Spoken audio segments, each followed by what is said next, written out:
Hello, जय हिंद दोस्तों। हम लोग देखने वाले हैं आरपीएफ कांस्टेबल परीक्षा 2024 के लिए आरपीएफ में पिछले वर्ष पूछे गए जीके के प्रश्नों को दोस्तों। तो आइए देखते हैं दोस्तों, ये सब प्रश्न जो है दोस्तों वेरी मोस्ट इंपॉर्टेंट प्रश्न है। इन सब प्रश्नों को आप लोग अच्छे से याद कर लीजिएगा, बार बार रिपीटेड प्रश्न है रेलवे के द्वारा। ओके दोस्तों, तो आइए देखते हैं। इसमें पहला प्रश्न है, राष्ट्रीय पर्यटन दिवस कब मनाया जाता है?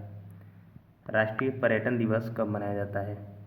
24 जनवरी, 16 जनवरी, 25 जनवरी, 30 जनवरी। तो इसका आंसर होगा ऑप्शन नंबर सी, 25 जनवरी को। अगला प्रश्न है, थॉमस कप का संबंध किस खेल से है? थॉमस कप का संबंध किस खेल से है? फुटबॉल, क्रिकेट, बैडमिंटन, पोलो। तो इसका आंसर होगा ऑप्शन नंबर सी, बैडमिंटन से। अगला प्रश्न है, गुप्त वंश का अंतिम शासक निम्नलिखित में से कौन था?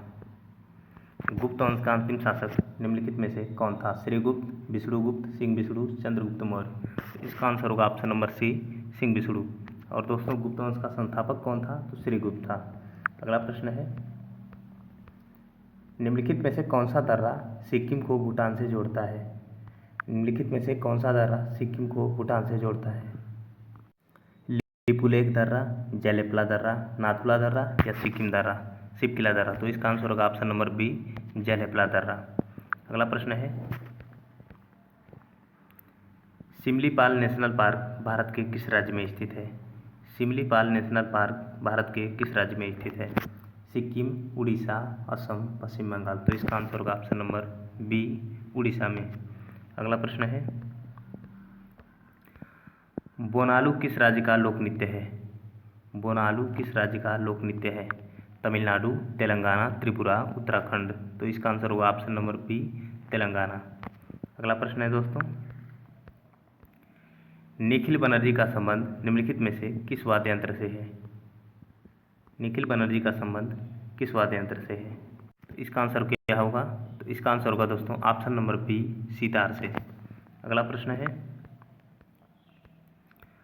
भारतीय संविधान की हाउस कमेटी के अध्यक्ष कौन थे?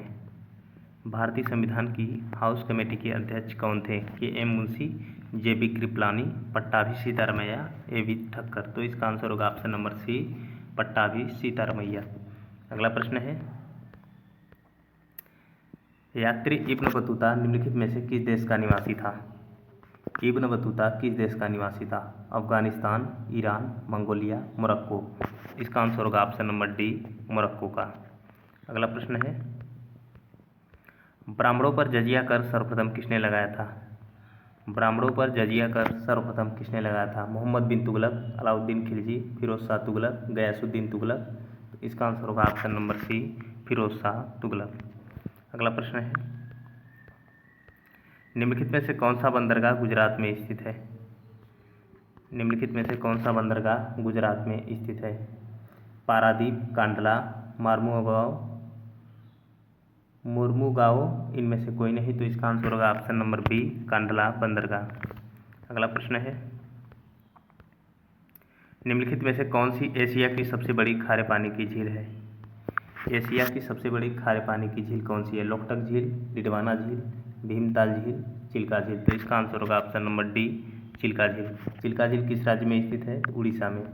अगला प्रश्न है, निम्नलिखित में से किसे सेरीकल्चर कहा जाता है? निम्नलिखित में से किसे सेरीकल्चर कहा जाता है? अंगूरों की खेती, मत्स्य पालन, रेशम कीट पालन, फलों को उगाना। तो इसका आंसर होगा ऑप्शन नंबर सी, रेशम कीट पालन। अंगूरों की खेती विटीकल्चर कहलाती है। ओके दोस्तों, अगला प्रश्न है, हवा में ध्वनि का वेग कितना होता है? हवा में ध्वनि का वेग कितना होता है?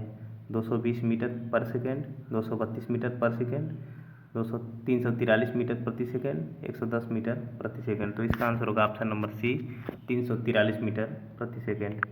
अगला प्रश्न है, विटामिन ए का रासायनिक नाम निम्नलिखित में से कौन सा है? विटामिन ए का रासायनिक नाम कौन सा है? Retinol, thiamine, ascorbic acid, calciferol. तो इसका आंसर होगा ऑप्शन नंबर ए, रेटिनॉल। और विटामिन बी का रासायनिक नाम थायमिन। विटामिन सी का रासायनिक नाम एस्कॉर्बिक एसिड। विटामिन डी का रासायनिक नाम कैल्सिफेरॉल। ओके दोस्तों, तो दोस्तों इसी प्रकार की वीडियो पाने के लिए चैनल को सब्सक्राइब कर लें दोस्तों। आपको डेली आरपीएफ की प्रीवियस ईयर क्वेश्चन के जीके मिलते रहते हैं। ओके दोस्तों, तो दोस्तों आप लोग डेली इस प्रकार के प्रश्न पाने के लिए चैनल को सब्सक्राइब कर लें। जय हिंद।